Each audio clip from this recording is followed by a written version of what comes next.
Новиот концепт Halcyon ќе остане само концепт, а се уште е неизвестно колку се риското електрично возило планирано за 2025 година ќе наликува на прикажаното. Тој делува извонредно примамливо и само 10 см е издигнат од тлото, но колку што може да се види, пеперут ка вратите во комбинација со остри рабови и флуидни линии ќе се погрижат да го привлечат вниманието.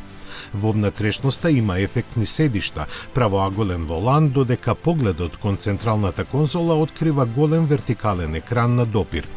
Chrysler вели дека 95% од внатрешноста е составена од одржливи материјали, а задните седишта може да се преклопат. Halcyon делува импресивно, но дали ќе стигне до сериско производство? Планот на Chrysler предвидува целото портфолио на модели да биде електрично до 2028 година, 3 години по лансирањето на првото електрично возило на компанијата. Затоа е разбирлива предпазливоста околу техничките детали, но се знае дека Halcyon е поставен на Large платформата на Stellantis.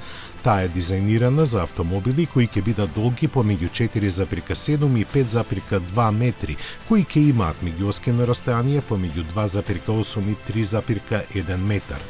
Исто така, познато е дека платформата STLA Large поддржува технологија за полнење од 400 и 800 волти, може да понуди батерии помеѓу 85 и 118 киловат-часови, ветува автономија до 800 километри и може да се прилагоди на конфигурациите со погон на предните, задните и сите тркала.